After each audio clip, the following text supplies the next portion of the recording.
The Endurance E-Racing World Championship Le Mans 24 Hours is brought to you by ESR Esports Network, Elite Gaming, Sim Lab, Husingfeld, Simplexity, Acetech, and AMD Ryzen Radio.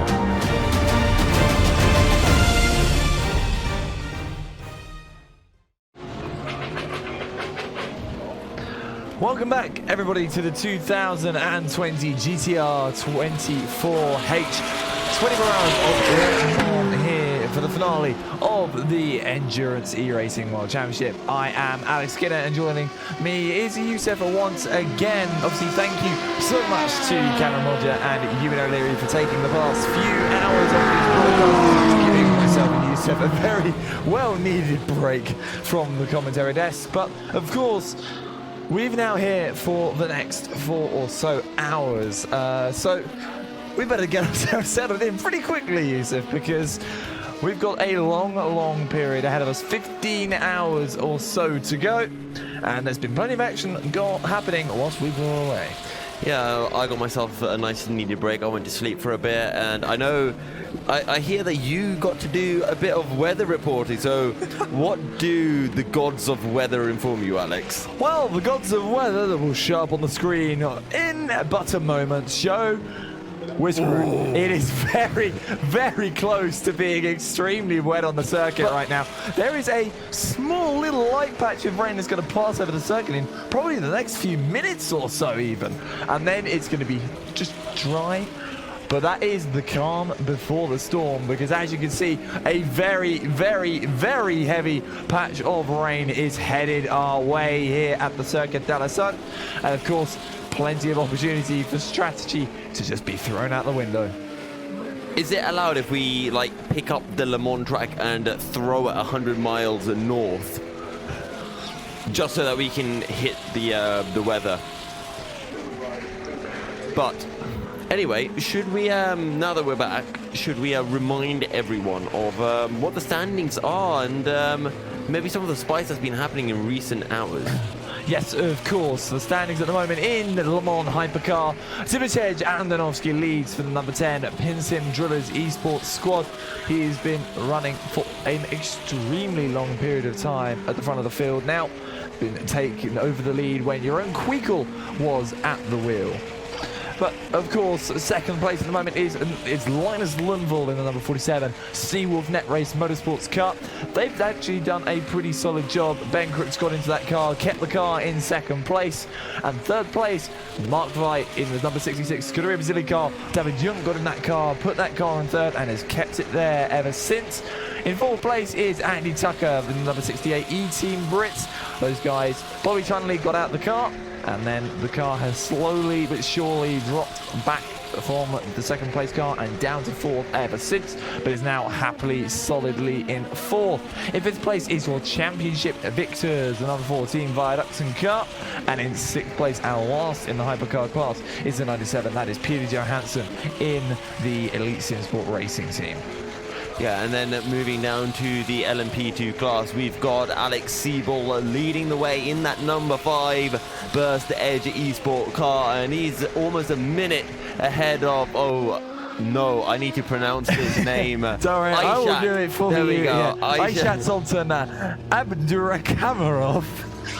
Oh, my whole team are going to be laughing at the fact that I can't even pronounce my own team's driver name. Yeah, and of course, Sultan is at the wheel of the fantastic Eidos Motorsport Mobile, and running in second, 58 seconds behind the race leader. Then we've got Matthew Beavis from Team Rookie Monsters, who are a further minute and a half behind, and then we have Marcel Chinchik. I can barely read. I'm trying to remember names right now. It's like out of the corner of my eye I can see the standings, and that is for the 117 Vargas Sim Racing, who looked so strong in qualifying. But then we make our way down to fifth place, which is Ludovic Ferruit in the number 11, which, if I recall correctly, is the one-move car. It's a one-move car, which That's actually a pretty impressive drive from OneMove because they were all the way down the order a few hours ago. So yeah, they've really been running climbed extremely well. Roy de Moyne got in that car, climbed that car in a few places and didn't blow the engine as well. So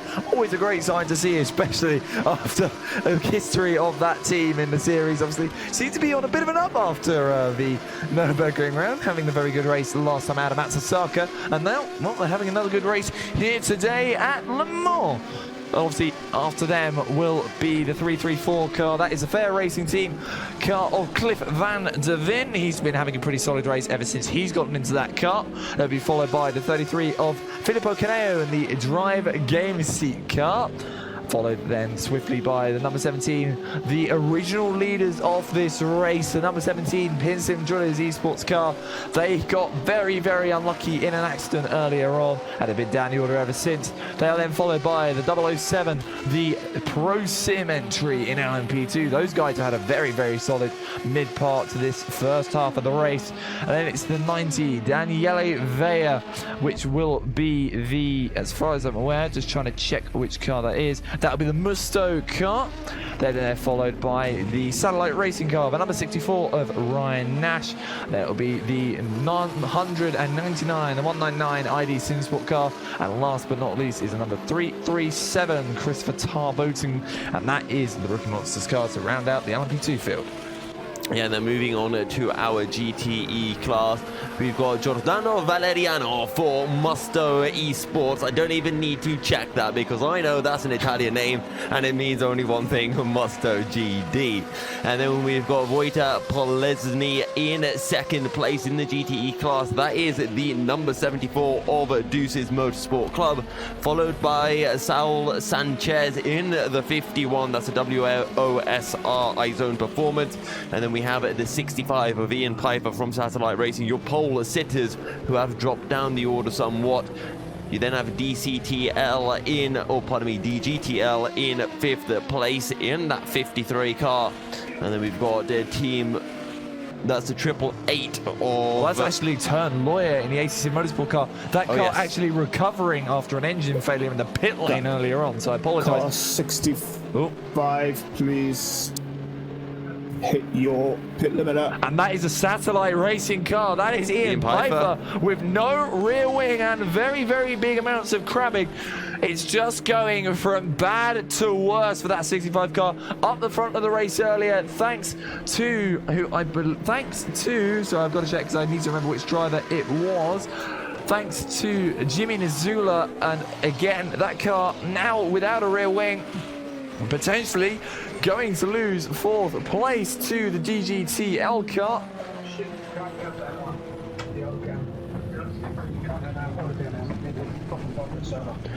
Okay. Be interesting to see what happens. Of course, slowly. Tailfeigning to race control come. Right, and if we move down the GTE class. Sector 3, slow car in Sector 3.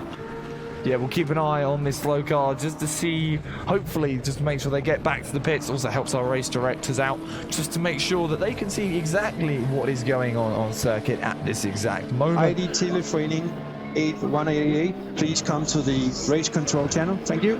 Oh, now the 188 team are in trouble, which is the Teleforenigan car. That's the GT3 car, the Callaway Corvette. So I wonder why they are being called to the race stewards. Yeah, and we will have to see why, but it does look there are a few incidents on the circuit as night begins to loom large here at Le Mans as we get closer and closer to that halfway point. And should we move on to the GT3 class now? Yeah, we can do indeed. Leading the GT3 class at the moment is the 404. That is actually Henrik Hoier is leading in GT3. Now that car has been running extremely well all race and is now leading the class by a long period of time. You look a bit for second place in GT3, that's the 45 DIS SR Lab car. Now remember, these guys have all bumped up a place because of the issues that befell the Wanaco car earlier, which, just interestingly, has gained 3 laps back now. All drivers, And we all know drivers. how quick Track is now One clear. Echo are, and they Track are hunting is now down. They clear. want that win, because don't forget, a win would pretty much get them into that top 3 in the GT3 championship, because B32 are currently 3rd with 35 points, with double points on offer here at Le Mans. A win would take them to 50 points instantaneously, and don't forget they got pole. And if they complete the race, that's an extra 4 points right there. So big points on offer to One Echo, but we'll have to see whether they can convert things from their current position. But moving down the GT3 order then, we, of course, as we were able to see behind Glam Racing, is the DIS SR car, who had a strong performance. And, you know, we have seen them battling against the likes of Musto GD, who then went on to have that issue, having lost one of their wheels. So Hold on a minute. Henrik Hoier's DNF'd, apparently. What? Oh, no.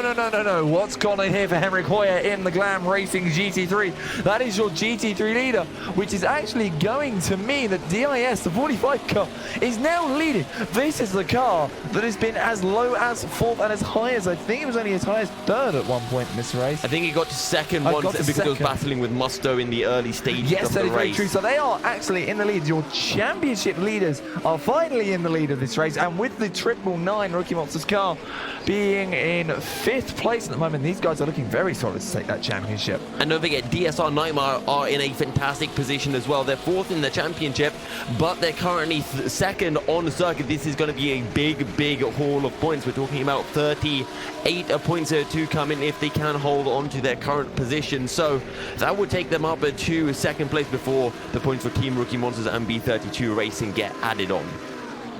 Yes, exactly. And what is going to be interesting to see now is more to the point. What's going to be interesting to see now is who will actually climb up and if Henrik Hoier will actually rejoin. Ian Piper is in the pit lane now, at least, so he's managed to get that car back safely. I'm just trying to see if there's anyone actually relatively close on track. It seems it's just going to be a case of, well, everyone just sort of running their own pace and hopefully not making too many mistakes. Now, we've been encouraging people throughout the entire duration of the stream to get involved with the hashtag GTR24H, and Bobby Trundley has decided to get involved. He has said, Alex, damn it, blow us all a kiss. Is there something that you would like to do, or would you like to give your dignity? Why do I open my mouth in my team's Discord sometimes? Because I asked you to?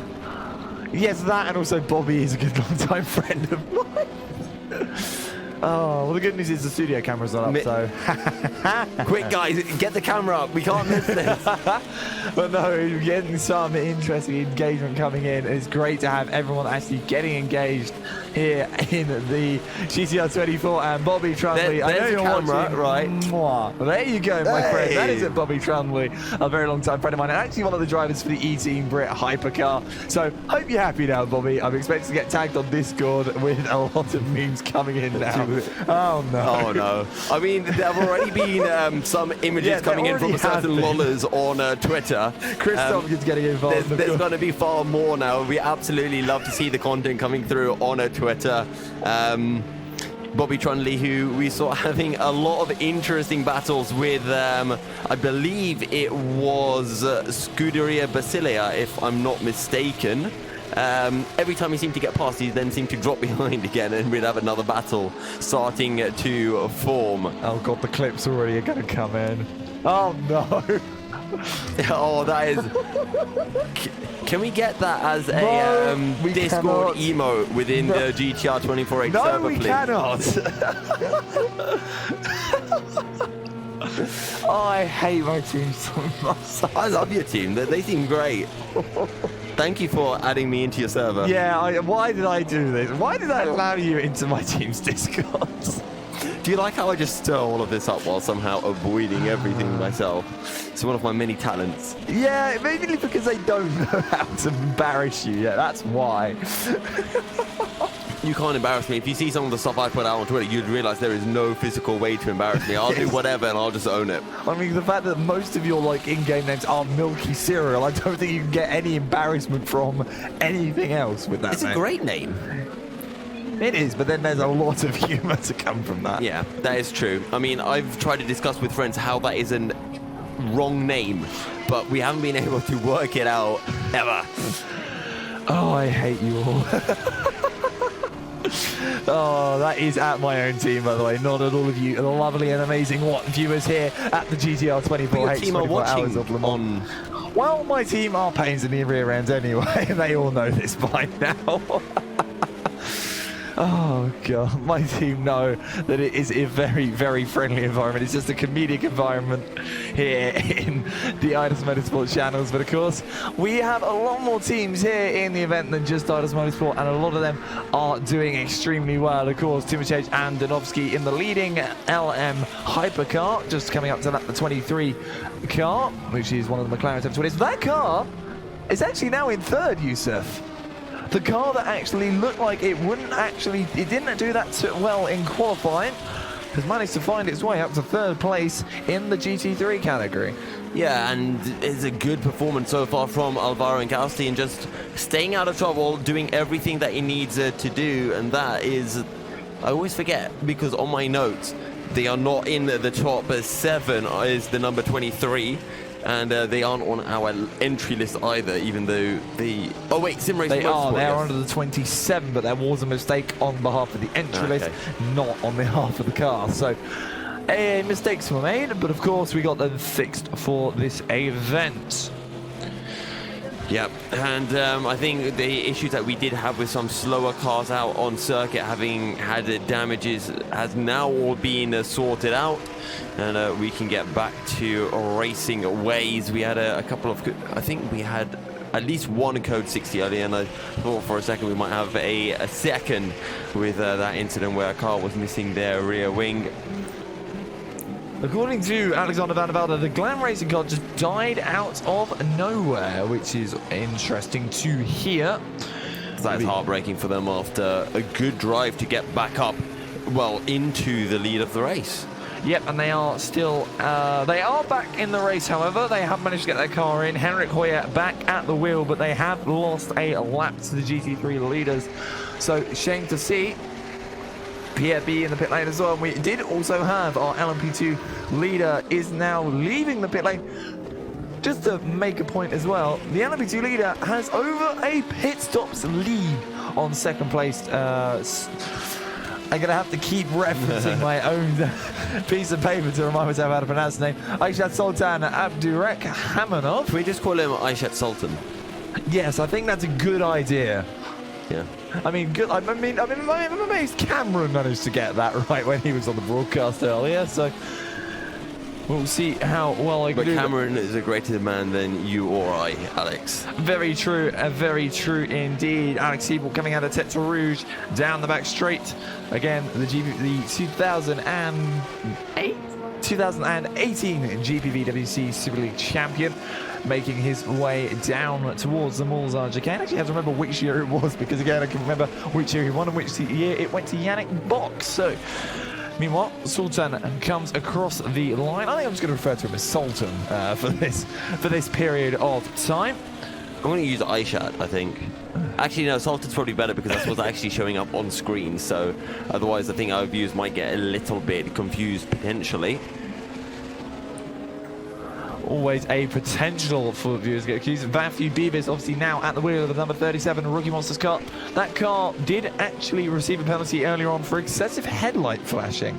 Yeah, and I believe the rules do state if you use your headlights to flash another car when you are in a battle with them for position, you incur yourself a 30-second stop-go penalty. So that's extremely unfortunate to see them drop down the order as a result. Yep, exactly, but rules are rules, and obviously with Daniela Visner down in 4th place at the moment, it's interesting to see that they are only in 4th, but they have really been keeping their pace about as solid as they can. Obviously, track temperatures slowly dropping.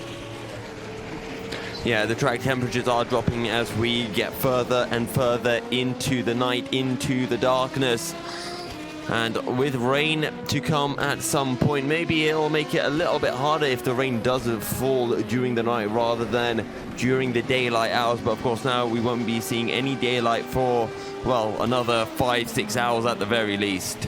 Well, no, we won't be seeing daylight until at least 6 or 7 a.m. in-game time, which will be about 6 or 7 in-game IRL time as well, which is going to be a long, long time away, Yousuf. Yeah, I believe dawn does hit at about 5:30 or something like that. But don't forget, we do have the clocks going 1 hour back tonight, so it will mean that that sunlight will come through a little bit earlier, if I'm not mistaken. Yes, very true indeed. Of course, clocks go back when we hit 12 o'clock here in Denmark. And wait, hang on. So does that mean when it said on our schedule that we were commentating until 1? No, we're still commentating until 1. Okay, but is that 1 after the change? So are we commentating for 4 hours or 5 hours? That's a fair point. This is interesting. We I have have no idea. discovered. We didn't work this out, actually. Yeah, we completely ignored this. I mean, I technically, we probably are doing an extra hour as a result. I mean, yeah, I think the plan was to carry on until the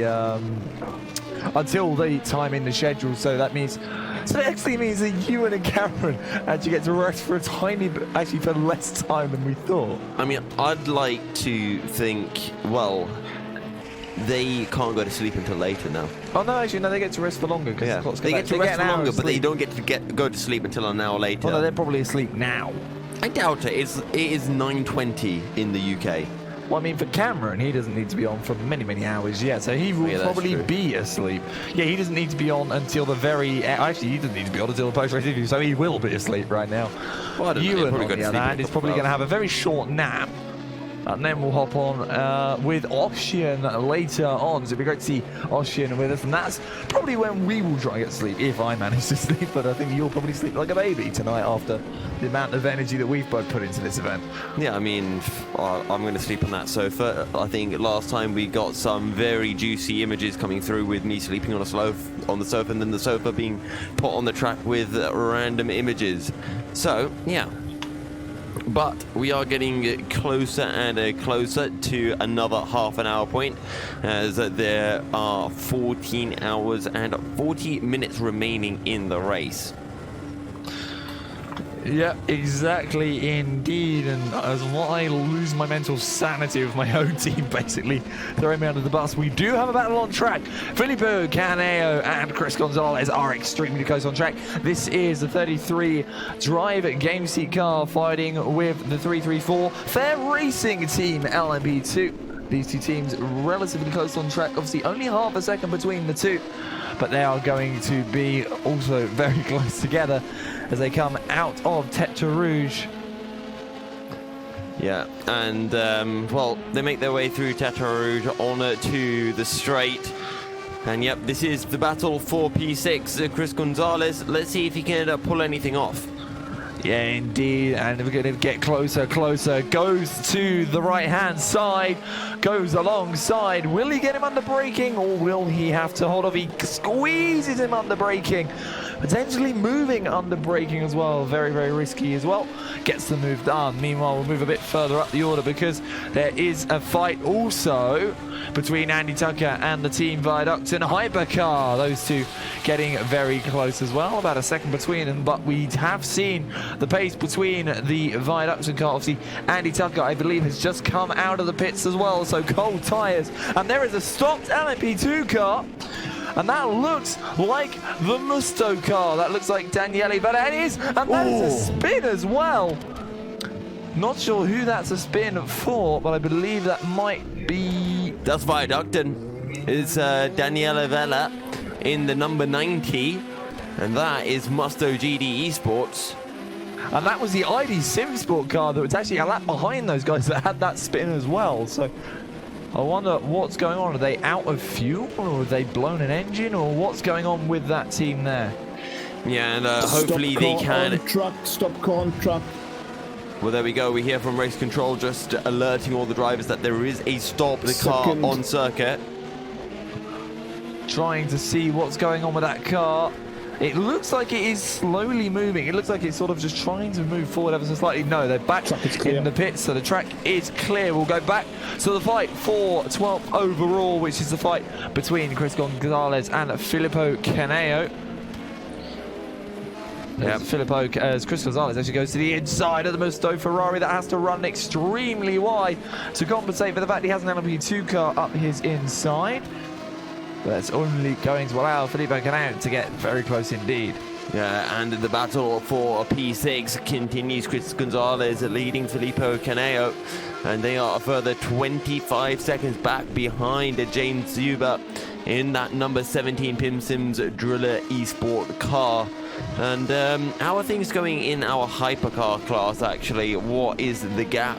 It is a 1.1, so that gap has sort of stabilised itself now. Viaducts are not really closing in too much again on that E-Team Brit car. See, they came past that incident zone and made, you know, that gap sort of stabilised.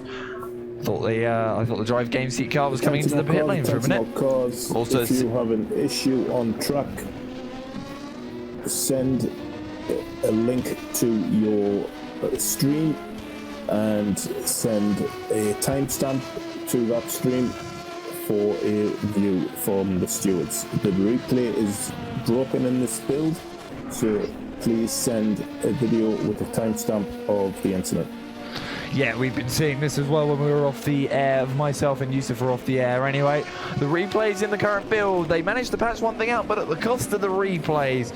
And the replays have basically been going into super slow motion. We've been getting lucky with our amazing broadcasting PC that we have, showing you all the images here, that we haven't had any issues with the instant replays at least, so always great to see. Meanwhile, James Dubert comes into the pit lane for the number 17 PINSIM Drillers Esports car. Meanwhile, Team Viaducton, you can see them there, and you can also see the leading GT3 car not far behind as well. That is a leading hypercar, and I'm getting confused. No, that is the leading GT3 car. I'd just like to mention as well in the GTE class, Wojtek Polesny is closing in on Giordano Valeriano. 2 seconds was the amount of time that the number 70 for Deuces Motorsports Club gained on the Musto race leader. Yeah, exactly. So it'll be interesting to see what he can do. They got Satellite. Meanwhile, that fight for 4th place in hypercar has got the LMP2 of Satellite Racing not too far in front of the two. Yeah, and just to look as well at the very top of the standings, it is the number 10 of PINSIM Drillers Esports and Timotej Andonovski who leads the race by 200 seconds, which is 3 minutes and 20 seconds over Linus Lundfall in the number 47 Seawolf NetRace Motorsports car. Yes, indeed, exactly. And that lap time is going up by a fair amount each lap as well. It'll be interesting to see what happens between those two. Will he actually get a lap on 2nd place? Yeah, we'll have to see whether he can gain a lap on 2nd place, as I'm just looking at the tweets coming into the hashtag GTR248, and they are fantastic. We're seeing some really nice memes dropping. If anyone wants to see those, make sure to go on Twitter, take a look, you know, hashtag GTR248, and if you've got any memes you want to create, then you can drop those down as well. And my sanity at the end of this commentary stint is going to be lost. I think your sanity has already been lost, so let's be honest. Yeah, it really has. Yeah, I think you're right. Meanwhile, E-Team Brit into the pit lane. Andy Tucker pulls the car in, followed in by one of the LMP2 cars. That is the Fair Racing team car that has come in. No, sorry, that's a Satellite Racing car. Sorry, got the colour scheme mixed up there for a moment. Also coming in is the Rookie Monster car. I'm not sure which one that is. I believe that is the 337, not the 37. Well, how is the 37 of Matthew Beavers and Team Rookie Monsters doing? Because they are trying to make inroads after those, well, the unfortunate drive-through penalty that they did make. So, we're currently taking a look at Andy Tucker, who is diving into the pit lane. And we'll have to see where he feeds out. As we can see in the top right of our screen, I believe that is Mark Veit in P3 in the server, oh, pardon me, P3 in the hypercar class.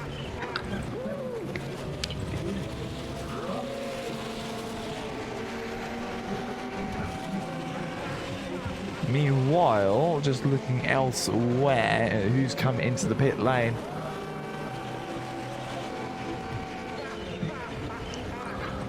Okay, and on that note though, we are at the half an hour point, so we're going to be throwing things into a quick commercial break. And we will come back with another half hour of action here from the Circuit de la Sarthe, the GTR 24 hours, GTR 24H 2020 finale.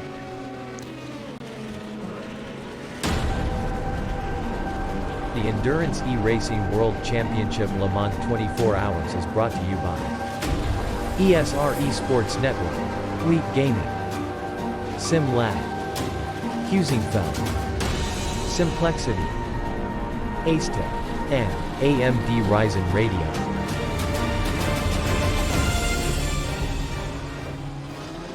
Simplexity is a Danish designer and manufacturer of high-grade sim racing platforms. Their 3 different levels of platforms come in a variety of colors and configurations. Choose from the V4, built from 40 by 40mm extruded aluminium profiles, the V8 built from 80 by 40mm profiles, and the high-tier V12 built from 160 by 40mm extruded aluminium profiles. Prices range from 470 to 750 euros. Go to facebook.com/simplexity.eu and start a messenger chat to inquire more about the options for colors and customization.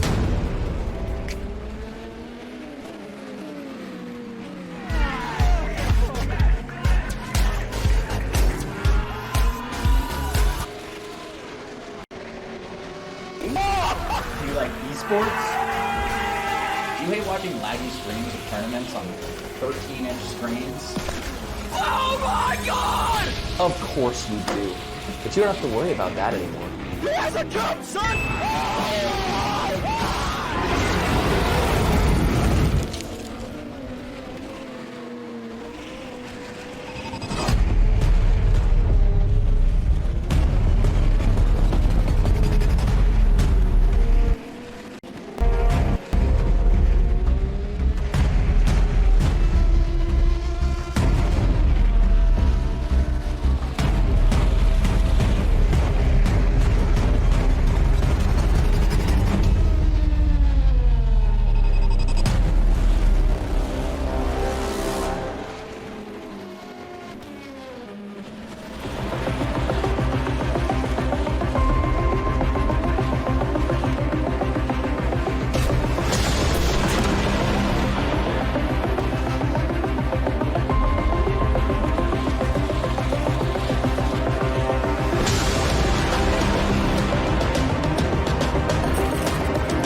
Welcome back to the GTR 24H for the 24 Hours of Le Mans, round 4 of the Endurance E-Racing World Championship, as we make our way into, well into the 14th hour now, well into the 10th hour now, 14 and a half hours remaining of the race.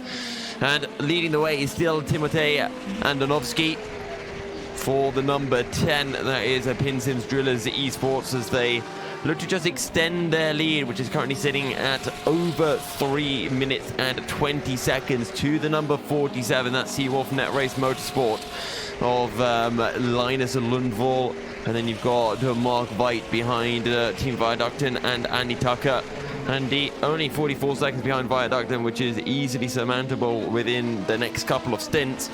And when we're this far into the race, everyone's stints have kind of got muddled up, and well, there's a possibility of anything really happening. And I've just realized Daniel Vella has had a bit of a DNF, actually. I wonder what has happened here. Well, he's in the pit, so that's the number 90 Musto, and I think we did see them stopped on circuit, so they haven't been able to get back to the pits, but they haven't been able to get back out on the circuit just yet.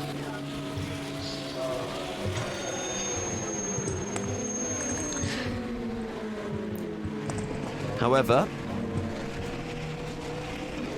Sultan Abdurrahman, or Sultan Abdurrahmanov, is slowly closing in onto Alex Seawolf. And this is the battle for the lead of the LMP2 class.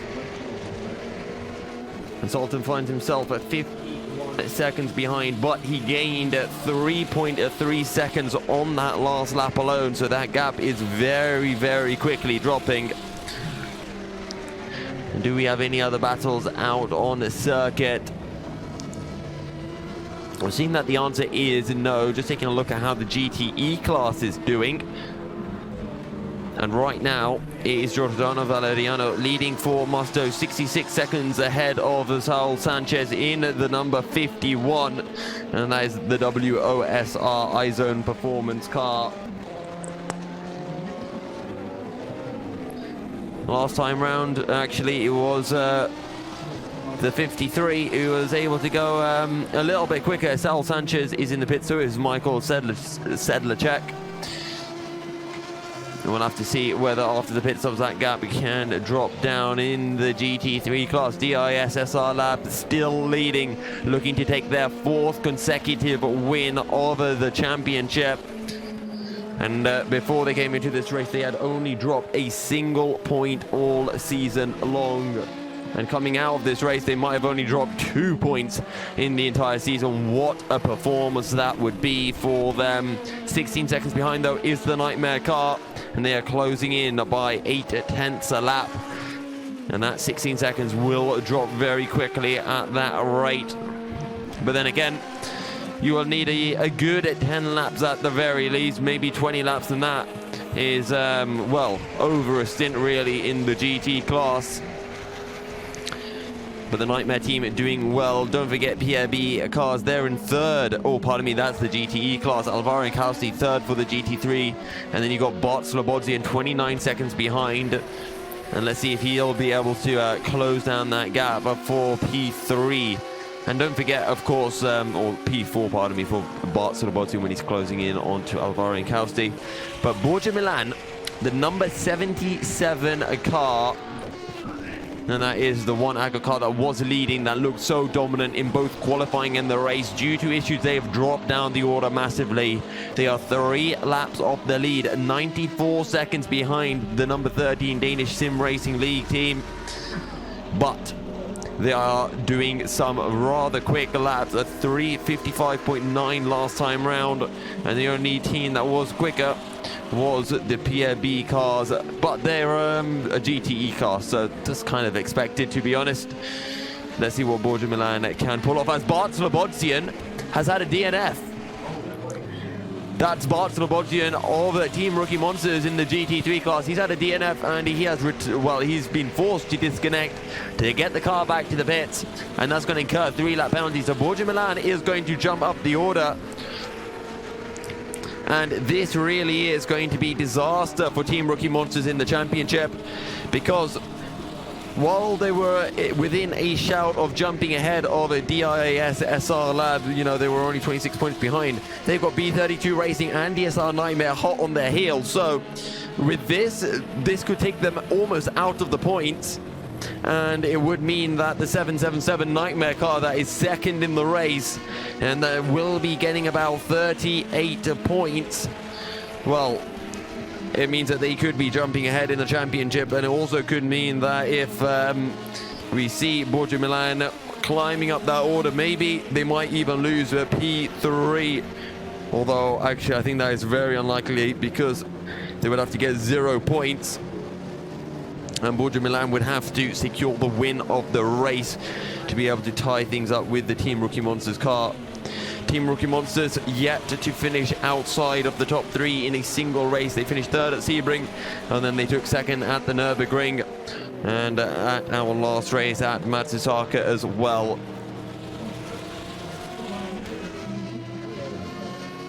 We can see that is the Ferrari of Giordano Valeriano in the pits. And how are our gaps doing? So, James Zuber is closing in onto Filippo Caneo, I do believe. He is lapping a fair bit quick. He went to 2 seconds faster than Filippo in the middle sector, and the gap is just 7 seconds. As James Huber hunts down P7 in the LMP2 class.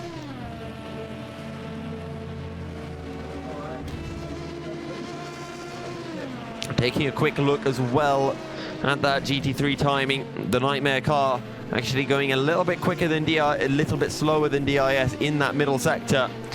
And DIS have extended their lead back to 19 seconds plus, so they seem to have command over the gap and the lead in the GT3 class. But they still need to be wary of Borja Milan, who is driving so quickly. A 3:55.9 for Borja Milan, and when you look at DIS, it was a 56.2, so not a lot of time gained, only 3/10. But the other cars around in the 56s, and actually you look at the likes of Alvaro and Kausti and Danish Racing League, both doing 4-minute plus lap time. So Borja Milan is really closing in, to put it politely, let's say. James Huber now only 3.8 seconds behind Filippo Caneo in that PINSIM Drillers Esports car. And PINSIM Drillers, they were doing so well at the start of the race, but they have just really dropped down. And that's all because of that big accident that happened down into the Dunlop chicane, where one of the Musto cars had a bit of an issue, and there was absolutely nowhere for James Huber to go. And the same can be said, I think it was for, I'm trying to remember the other car that was involved in that incident. I think it might have been the Musto car, the number 90. Oh no, sorry, it was the number 117 of Daniel Wisner and Varga Sim Racing, and they both came out badly, but PINSIMs came out even worse. They lost their rear wing and they had to limp back to the pits. They had a lot of repair time for the car, but they have been able to recover somewhat, and they find themselves in P8, so things could be a lot worse for James Huber and the number 17 PINSIM Drillers Esports car. They're within striking range of Filippo Caneo, and they are within a minute of Chris Gonzalez in that 334 Fair Racing team. Even Team Rookie Monsters might not be out of a shout, or they might not even be out of range of Matthew Beavers. They are within a lap, and if you're within a lap, then you have a decent chance, I'd say, of being able to close down the gap between the two cars.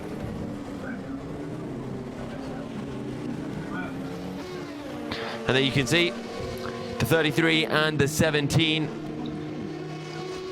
Drive Game CRT up ahead of the PINSIM Drillers Esports team.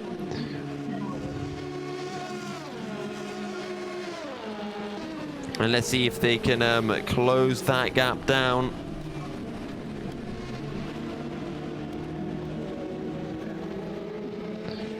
And has been dropping the last time round 6 seconds almost. Well, 5 seconds would probably be a closer estimation, but it's the amount that James Huber was able to close in onto Filippo Caneo. And you have to think that when he does get onto the back of Filippo, he'll be able to make a quick work of the Italian.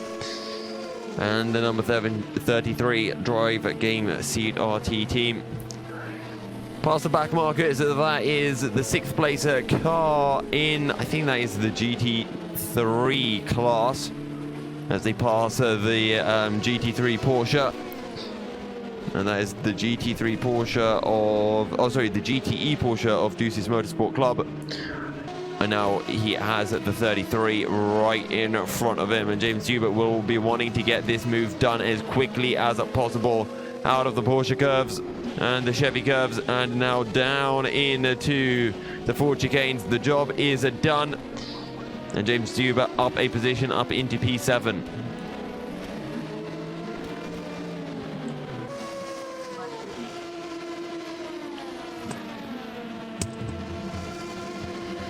All right, let's see if any more time can be found, because next up for James Huber is going to be Ludovic Ferruit, who is 25 seconds up the road.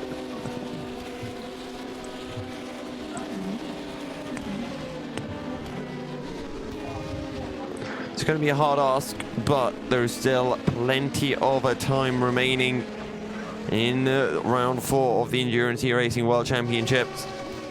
Or Championship, I should say, here at Le Mans. And once again, guys, if you are watching, well, I mean, obviously, if you're hearing this, you are definitely watching, aren't you? Do get involved using the hashtag on Twitter, hashtag GTR24H. We're trying to keep an eye out for any nice messages, and just let us know who you're here supporting, and maybe who you think is going to be taking the win. And maybe just letting us know how you're watching the stream, whether that's on Twitch, YouTube, Facebook, maybe even on Amazon Fire or any other site. I'd love to know how you are getting involved with the GTR24H stream. Filippo Caneo still trying to stick with James Zuber and just uses a bit of slipstream to kind of drag himself up the order, because he has to be careful, because ProSim are 90 seconds behind, but they are closing in by about a second a lap. But James Zuber is absolutely flying right now and pushing like nobody's business. Also in the lead of the LMP2 class, Sultan is closing in onto Alex Siebel. He gained a couple of tenths the last lap. The gap is 46 seconds between the pair of them. We'll have to see just exactly what the difference in strategy is. We won't really be able to tell. But actually, right as I say that, Sultan Abdurrahmanov is into the pits.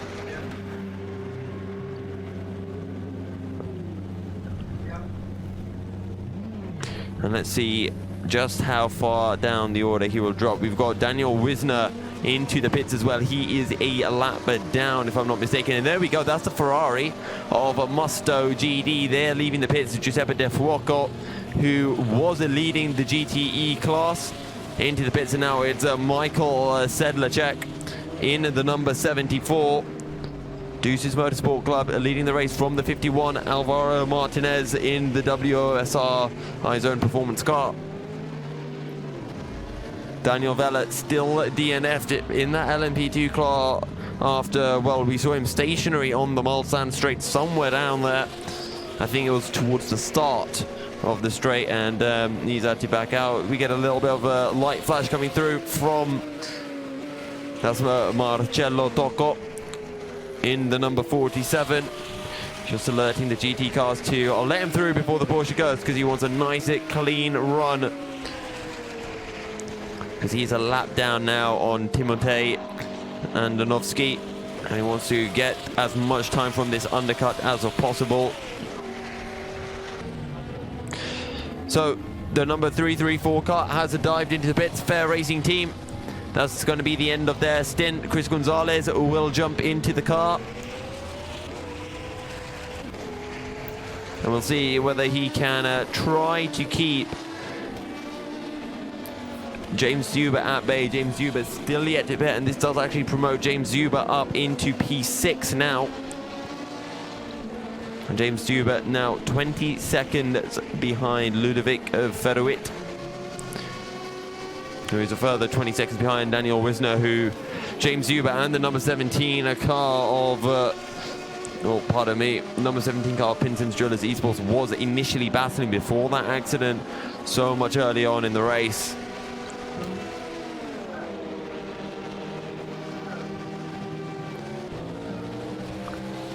So Marcello Tocco, what are his sectors looking like? It's slow. It's a 32.9 in sector 1, almost a second off what Timotej Andonovski was able to pull out this lap. And Marcello now a lap down on the hypercar class leader. And what was looking like it was going so well for Seawolf NetRace Motorsport after Ibrahim Khan's impressive opening stints. And that was back when Henry Sinnick was at the wheel of the PINSIM Drillers Esports team. Well, that has completely changed, and what was, over a minute advantage for Seawolf NetRace Motorsport, they now find themselves many minutes behind. Chris Gonzalez is really closing in right now on to Filippo Caneo. He's gained almost 10 seconds on that last lap. Oh, pardon me, sorry, he was a second slow. I thought I saw 3:26. I was thinking, that's a really fast time there, Chris. It's almost, it would be quicker than half of the hypercar teams. But no, he went a second slower. But James Huber is really pushing 4 seconds quicker on that last lap than Ludovic Ferroet. And give him 4 laps and he'll be on the back of Ludovic. And actually he was 8 seconds quicker than Daniel Wisner. So both Ludovic Ferroet and James Huber are closing in onto Daniel Wisner. And if they can stay out for another 4 laps in the LMP2 cars, we might be seeing a battle on track. And even if they do pit, when they come out, then we will be having a battle and a half on our hands. Chris Gonzalez, 9 seconds behind Filippo Caneo, a further 9 seconds behind James Huber, 18 seconds behind Ludovic Ferroet, who is then 20 seconds behind Danny Sanchez, behind Daniel Wisner. And Daniel Sanchez is the hypercar that is splitting the pair of them due to having just jumped into the pits for some extra fuel to throw into the car. Okay, we have some other news as well, because the 777 Nightmare car, DSR Nightmare, they've just gone purple in Sector 1. 20 seconds separating DIS, SR and a Nightmare. And Nightmare have just gained half a second in Sector 1. Is this a point where Nightmare start pushing in that Callaway Corvette to hunt down the McLaren 720S of DIS? PIB cars as well, actually setting a very fast Sector 1. I don't know how PIB cars, PIB Iron GT, I keep getting confused by that, because they are right behind GT, the Nightmare car, and I keep getting confused, but Nightmare actually going quicker than PIB cars in that GT class through the first sector. And actually, despite Nightmare going green in Sector 2, it's only 0.2 quicker than DIS, so they're bringing the gap down, but is it by enough? Well, that will remain to be seen. We'll just keep an eye on the battle. James Huber is now 16 seconds behind Ludovic Ferroet as he's continuing to close that gap down. Ludovic staying at about 20 seconds behind Daniel Wisner. Actually, Ludovic's last lap did get invalidated, so we can't actually see what his last lap time was.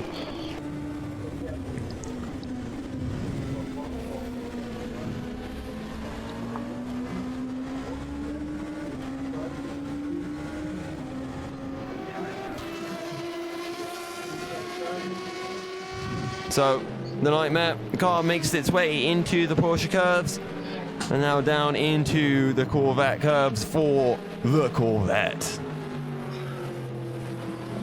Alvaro Ancausi is in the pit, so is Ian Pfeiffer, who was running in 3rd place in the GTE class, if I'm not mistaken, which will promote Giuseppe De Fuoco a little bit higher up the order. Actually, sorry, Ian Pfeiffer, remember in that 65 car, that Satellite Racing, they actually had an issue not that long ago, and they did have to crawl their way back to the pit. And after Ian Piper in that 65 car were your pole sitters. So Nightmare car does a 3:55.5, only 0.4 quicker than what DIS SR Lab were able to do. So not quite able to hook up the whole lap were DSR Nightmare, but they did go purple in Sector 1. So if they can just keep up that Sector 1, then maybe they can slowly start to close in onto DIS.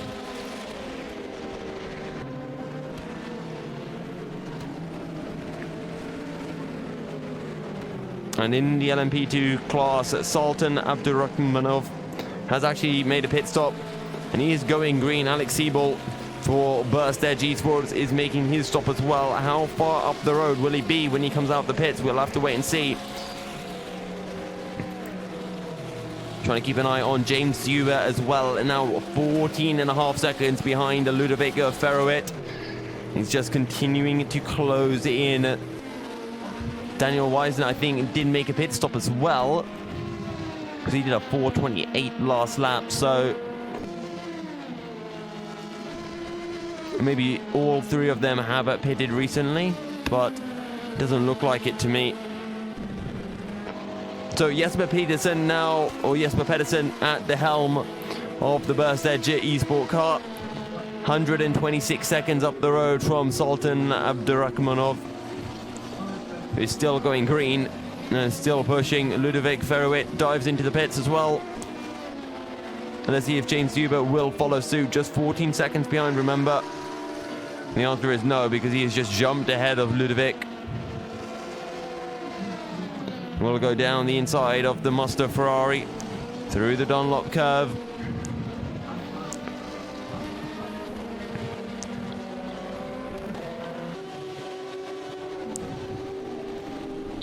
Trying to see if there are any other battles. Really, Nightmare unable to close in onto DIS, and they were able to go once again 4/10 quicker, but 4/10 is not a lot here at Le Mans.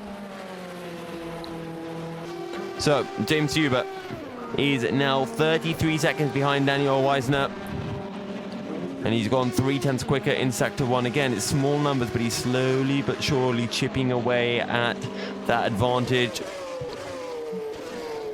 And let's see how much longer James Huber can go and compare his lap times with Ludovic Ferroet, because James Huber was 14 seconds behind before Ludovic dived into the pits. Let's see if he can actually make this overcut work so that he doesn't have to make the move out on track.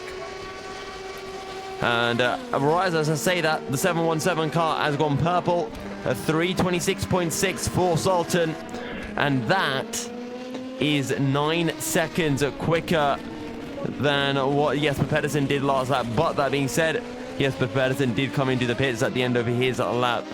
And we can at the very least compare sector times from Sultan Abdurrahmanov and Jesper Pedersen, who will be completing that final sector any moment now, and making his way down into the Ford chicane.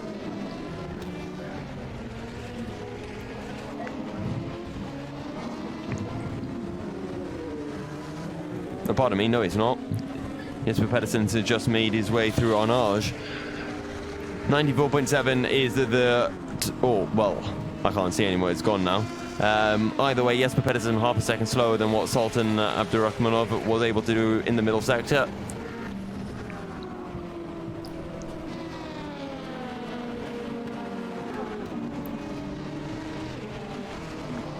Nightmare and DISSR Lab are both in the pit, so your race leaders in the GT3 class are on practically identical strategies.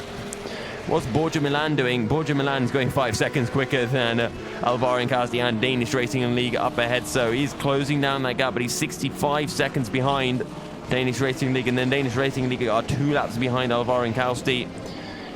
There's a very hard race up ahead for Borja Milan and the number 77. And that is the number 77 of, pardon me, One Echo Racing. And Ian Pfeiffer has a DNF'd. We saw him come into the pits before, but it is kind of confirmed now. A DNF for the number 65 Satellite Racing after claiming pole as well. And you absolutely hate to see it. Okay, Sultan Abdurrahmanov. What can he pull out on this lap? 3:26.6 is what he did last lap. This lap, it is a 3:28.1, so 1.5 seconds slower. That's not bad, considering that I'm sure the previous lap was a push lap, and this one has been maybe a bit more of a fuel-saving lap.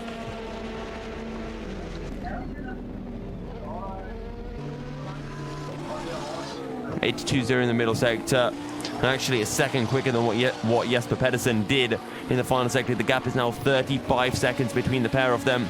And I just wonder if Jesper Pedersen had to switch tyres or not, and whether Sultan did.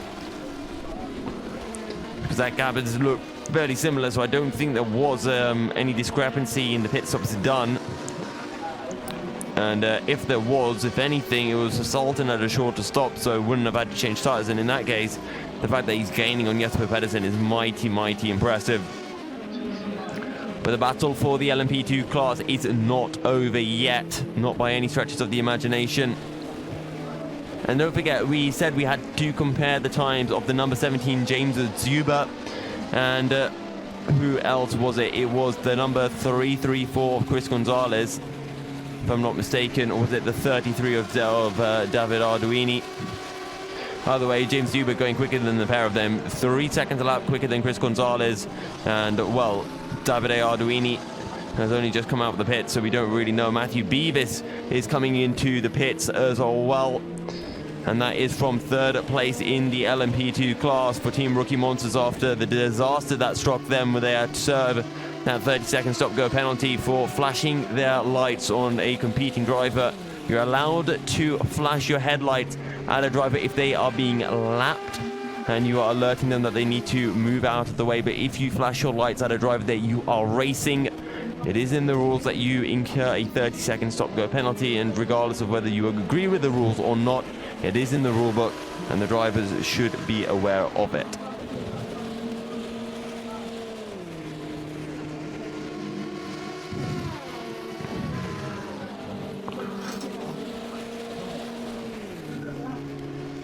Just a reminder to everyone, they can get involved with the hashtag GTR248, and they can let us know exactly, well, how they're watching, or just drop us some comments through Twitter. Would be absolutely fantastic to see. But on that note, we're going to be heading into a short break, and when we are back, we will be bringing you, well, the 11th hour of the 24 hours here at Le Mans. So don't go anywhere.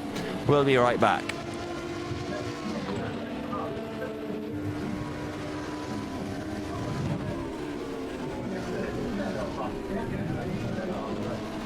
Okay, so it seems that we aren't going to be going to an ad break. I'm not sure if there are any issues there, and hopefully production can get that sorted for us, and we can then throw to that ad break.